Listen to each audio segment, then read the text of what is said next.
When I was in university I would take 6 courses every semester because I was doing a dual degree and I wanted to get it all done in 4 years. This meant a lot of semesters I was up to my neck and ears in homework and studying all the time. My university had a library that was open until midnight. I was also interning the semester, so I really had almost no time to do my work. I still lived on campus at this point, and my suite mates could be very loud and distracting sometimes. This was a Wednesday night, so I had 3 classes that day, and my internship. I also had 2 exams the following day, so right after I finished up at my internship I went straight to the library. Our campus library was very big. When I got there at 9 p.m. there was still a decent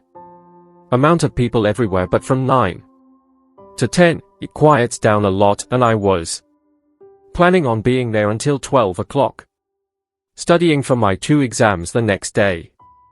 Around 11 o'clock most people were gone, but there were still some around. I was sitting at one of the tables sandwiched between 2 bookshelves on either side, so it was a little more private and secluded where I was sitting. Less distractions. By 11 o'clock some guy who looked to be in his upper 20s came into the section and passed one of the multiple empty tables and came to mine, where he sat down diagonally across from me at the table. I looked up and he looked back at me and smiled as he was setting his books down. I looked back down and just tried to focus on my studying and not wonder too much why he decided to sit at my table. I was going through the slides to study on my laptop when the guy at my table said, "Excuse me," then asked me if I by chance was taking a specific economics course. I politely told him no, sorry, hoping that would be the end of it, but then he started explaining why he asked that because his quote-unquote professor is and gives pop quizzes every day. I said, wow, that really sucks. Then I tried to go back to studying mentally. My mind wasn't completely into the material anymore now I was distracted by the presence of this man who I had a feeling was going to keep trying to talk to me. I looked up from my laptop screen and saw that man looking at me, smiling with his lips. I looked back down at my laptop, contemplating getting up and moving elsewhere or just leaving. He then asked my name. I made up a name and said Chels. He said, "You have such blue eyes, Chelsea." This was when I started to wonder if this man was really here to study or creep on women, and the fact that he looked like he was almost 30 didn't help. I asked him what the name of his economics professor was. He took a second, then said, "Professor Davis." I asked if he knew the first name. He shook his head no. I went straight to ratemyprofessor.com and looked up any professors with the last name Davis at our school, and only one came up, a calculus professor whose last reviews were left years ago. I decided to get up and go ask the security worker at the front door for help. As I got up I felt the stare of that man at the table, watching me walk over to the security worker and tell him that this man was creeping me out and I don't think he's a student. The security worker walked back over with me and asked to see the man's student ID. He started looking through his wallet, then his pockets, and then he said he must have left it at his dorm. The security worker then asked what dorm building he's in. The guy was clearly lying because he didn't know what to say, and eventually just said, "I honestly don't remember what it's called." The security worker walked him out of the library and he came back and told me to just be careful while walking back to my dorm. I thanked him. The whole rest of the time at the library my mind was so distracted just thinking about what a creep that guy was. I did my best to keep studying, and around 12 I knew it was Time to wrap it up so I could get some sleep. I packed up and left through the sink same way the security guard escorted that man out. He wasn't standing there at that moment. I don't know where he went. I started walking through the basically deserted campus. No one walks around that late on a Monday to Wednesday night. That's why eventually, when I was nearing my dorm building and I heard at least one loud sound of a shoe hitting the concrete behind me, I turned around, but I saw no one there. I knew for a fact I heard a footstep, though I started to run now, which may have been a mistake because the second I started to run, which was made more difficult because of my backpack, I heard running footsteps behind me. I turned and saw that man from the library sprinting towards me. I screamed at the top of my lungs, but only for a second before I was tackled to the ground and had a hand over my mouth. He kept threatening me, saying, "You better shut up or I'll kill you." I genuinely thought my life was about to end. I was trying to call out for help still, but it was muffled by his hand. He then got to his feet and started to drag me by the throat out of sight of the main walkways, and I saw he was dragging me in the direction of the woods right by the dorms. I managed to remove his hand from my mouth for just long enough to scream again. It was enough to get the attention of these two guys who came running over yelling, "Hey, stop at my kidnapper." The man let go of me and started running off towards the woods. The two guys came over to me and I'm sure they were asking me if I was okay and whatnot, but I blocked all noise out for a few moments and I was in total shock. I completely let my emotions out and started bawling my eyes out. The two guys called university police and I did my best to keep myself together and explain. We went to the library to ask the security worker for his description of the man as well. It matched my description of the man. The police were also able to use the footage from the library cameras to get a clear picture of the man's face. The picture was sent out to all students' phones and emails and the school website, and that same night there was an anonymous tip that the man was at a late night dive bar down the road from the school. The police arrived to the bar and arrested him. The level of trauma this induced on me was incredible. I can't even imagine the trauma for those who weren't as lucky as me in situations like music. This we moved to a new town when I was 7. Any memories before that move? I consider to be very early childhood, and a lot of those memories are blurry at this point. This is one of those memories.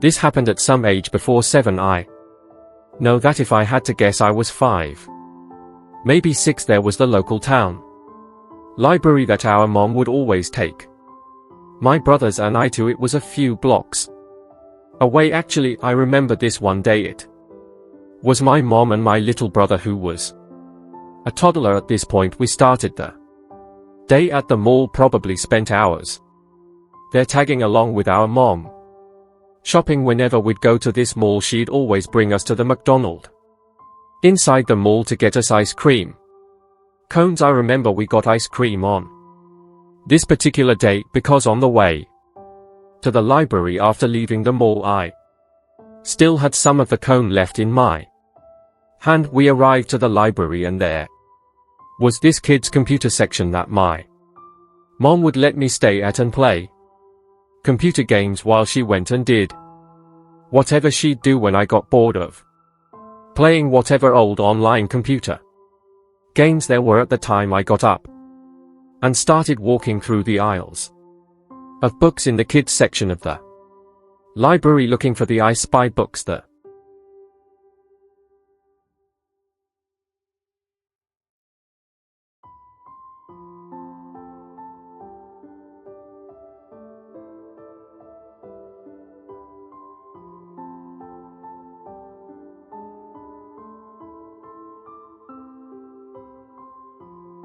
Kids section was in the far corner of the library, and while I was walking from aisle to aisle I heard a pee from behind me. I turned around and saw nothing. I was looking at the back wall of the library, which had another shelf of books leaning on it. Then I saw half of a grown man's face peer around the shelf and said, "Peekaboo." I remember laughing and feeling no sense of danger. He did it again. He went back behind the shelf, then peered out his head again and said, "Peekaboo." Again I laughed. He asked me what I was looking for, and I said the I Spy books. He said he'll help me find it. He came over and took my hand and started leading me through the aisles, leading us, I guess, to the section of books that began with a letter I, and there they were at least 5 I Spy books next to each other. I grabbed my favorite one, the treasure hunt one, and he said, "Let's go sit down and play." He led me to a table in the corner by a couple children's computers, and we started looking through the pictures. This went on for some time, and he was asking me questions about myself as we played I Spy. The question that still sticks out to me the most is, "Who are you here with?" And I told him my mom and little brother. At some point after this he said something implying that there's a kids' playroom downstairs, and I at that age never knew that there was a downstairs to the library. He said we could take the book down there. He led me to the door that led to the basement of the library, which for reference is actually where events and meetings for certain clubs and organizations are held. And there is actually a little playroom down there, I guess, for parents who have to bring their kids with them during any of the meetings. The man led me to that little playroom. There were various toys in there, most notably a Lego set and a Lego table, and then there were a bunch of chairs. He set the I Spy book down on the Lego table. This is where things get really uncomfortable thinking back on, as he was trying to forcibly get me to play with the toys. I started to get uncomfortable, and around this time, over the loudspeaker, a female librarian said into the intercom, "Will Liam come to the front please? Your mother is looking for you." At this time the man went to turn off the lights in the room, and now it was pitch black inside. He said, "In the dark we're going to play hide and seek." This was the first moment I was genuinely freaked out, and I started to yell for my mom. I remember he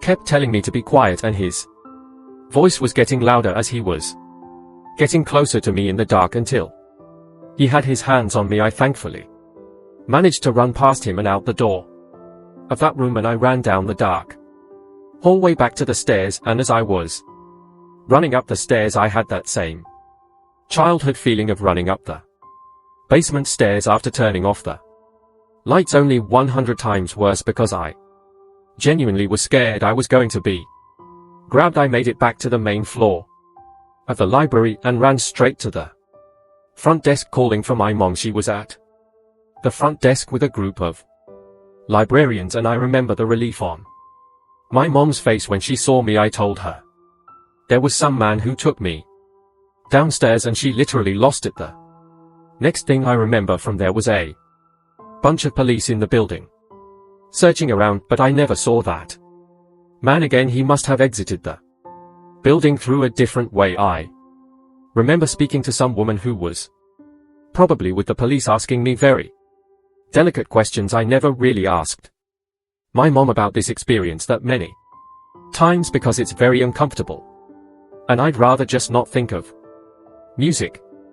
I used to work at the local public library when I was in my early 20s. I'd work the night shifts as my second job at least 3 times a week. After my first job I'd get there at 600 and would work till closing time at 9. I would also be the one to lock up the place after closing, but I wouldn't just leave right after the library would close. I'd have to shut off all the computers, do some cleaning and organizing, stock the shelves with all the returned books and DVDs from the day, take out the garbage, and only then could I leave. It was a Friday night approaching closing time. Most of the other library staff was gone already. It was just myself and one of the female librarians left. I had made a couple last call announcements to the remaining library patrons alerting them that the library would be closing soon. I was already cleaning up the place, trying to finish up early so I could leave and just start my weekend. The only other employee still there said goodbye to me as soon as the clock struck 9 o'clock. I announced on the intercom that the library was closed. The two guests that were left got up from their tables and started packing up their things before leaving through the door. After that, when I saw no one else in the building, I locked the front door. I proceeded to start fixing all the chairs to be neatly tucked under their tables. Then I started emptying all the garbage cans, and when it was time to bring them outside to the dumpster on the side, I unlocked the front door again and brought them out. It was quiet outside. The library was kind of tucked away from any main roads. When I came back inside, I locked the door again. Now all I had to do was restock all the returned books and DVDs from the day. I grabbed the 2 boxes and started with the DVDs, which was easier since the DVD section was smaller. Took about 5 to 10 minutes. During this time I thought for sure I heard something come from one of the book aisles. I started walking through the aisles till I found an open book laying on the floor, which had clearly just fallen off the shelf. I put it back in its place, and for a second I stood there and just wondered how could that have happened. I went back to work, and after finishing the DVDs I took the box of books and started putting them one by one back on the shelves, going in alphabetical order. I started with the A's. The books in the box were sorted in alphabetical order to make it easy as I worked my way down the shelves trying to bang this out and go home. I heard another noise nearby 2 times in less than 20 minutes. That was no coincidence. I set the box down and started walking through the aisles of books again. I found another 2 books on the ground in another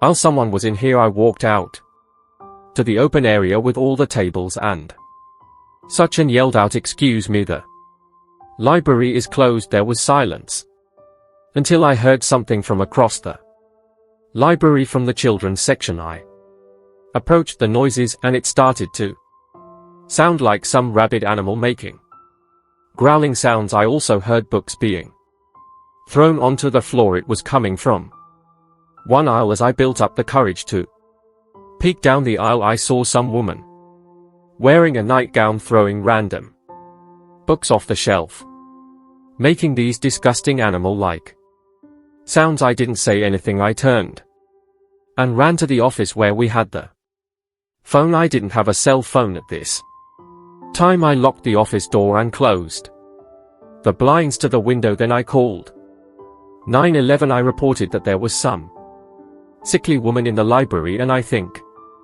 they should send an ambulance. They asked if I had approached the woman and I said no, she looked like she could be dangerous. When the operator asked me if the woman was still in the same spot, I opened the blinds and I screamed because that woman was right on the other side of the glass. Looking in, her pupils were so big that she looked demonic. I said to the operator, "She's right outside the office." The woman started to bang on the glass, screaming gibberish. She tried opening the door, and when it didn't open, she turned around and sat on a chair facing the office. The operator asked me to keep the blind open and watch her. The woman was wobbly as she sat down, so I noted she was definitely high out of.